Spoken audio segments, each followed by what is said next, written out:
Ma loi Taubira, elle tombe parce qu'on a reconstitutionnalisé la filiation qui est l'union de l'homme et de la femme. Et qu'est-ce qu'on laisse à la place? Eh bien, c'est là où je vais faire intervenir des arguments politiques, de bien commun, mais de bien commun démocratique. Voilà. Si vous voulez, je suis laïque, on ne touche pas aux êtres humains, mais on prend en compte l'état de la société. Alors l'état de la société a admis depuis l'égalisation des deux unions, dans une seule et même institution, et c'est là où ça ne va pas, c'est là où on efface les sexes et on passe aux genres. Nous voulons ressortir l'union homosexuelle. Mais pour avoir le plus de monde possible, et comme on voit que tous nos candidats politiques ne veulent plus toucher à la loi Taubira, le dernier en date étant votre président, pour ceux qui sont déjà candidats adhérents des Républicains, c'est pas un hasard. Si les 3 premiers candidats actuels aux primaires, Alain Juppé, Nicolas Sarkozy, Bruno Le Maire, disent tous on ne touche plus à la loi Taubira. Mais posez-vous la question pourquoi? C'est parce qu'ils dépendent non pas d'un poids électoral qui n'existe pas, ou pas suffisamment, puisqu'on ne l'a pas refait. Hein, on l'a pas fait, on l'avait fait dans la rue, ils sont venus chercher les gens, puis après on nous a dispersé menus façon puzzle, hein, en nous séparant, allez, Barjot à gauche, Ludo à droite, et puis démerdez-vous, Sens commun au milieu, puis on ne se parlait pas pendant 3 ans, vous voyez? Non. Mais nos candidats, qu'est-ce qu'ils écoutent en premier? Ils écoutent les médias et les sondages.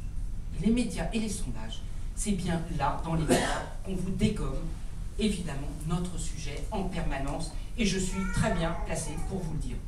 Comprenez? Donc on ne va plus s'occuper des médias, on ne va plus s'occuper des sondages, on ne va même pas s'occuper des candidats, on va s'occuper de nous. Et on va faire des propositions entre nous. Voilà ce que je pense qui est la meilleure des démarches.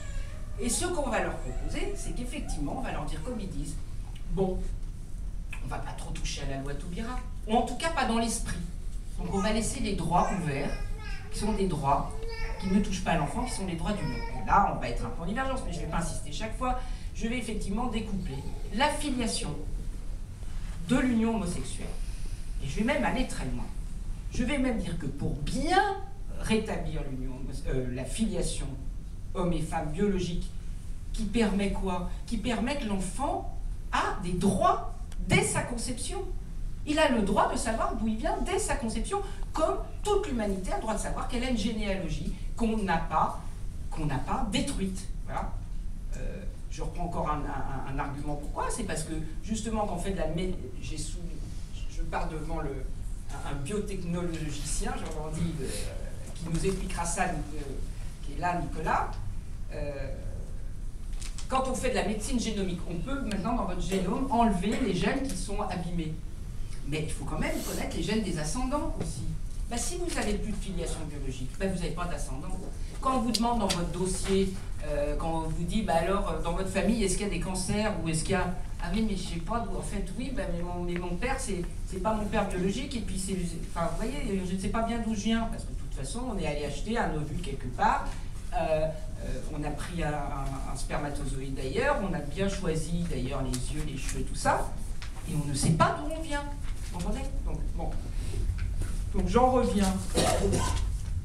L'important pour rassembler au maximum de gens, c'est de ne plus enlever les droits qui ont été ouverts aux personnes unies, aux personnes en couple homosexuel. Et ainsi, on va dire, cette union homosexuelle, elle est par nature non procréative. Elle ne peut pas dégager une filiation, car elle ne peut pas dégager une reproduction entre les deux personnes.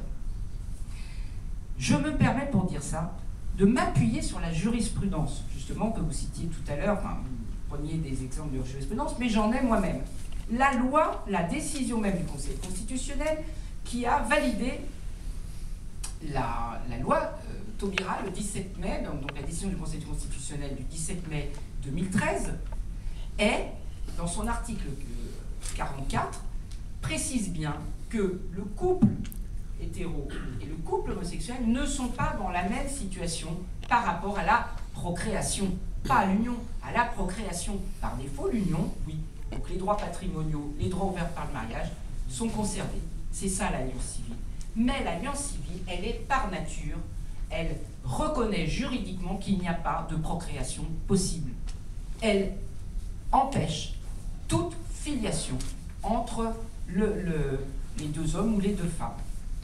C'est-à-dire que juridiquement, la filiation est garantie dans la Constitution, mais elle va l'être par la loi d'alliance civile, parce que, par nature, elle a exclu la filiation qui ne peut être que biologique.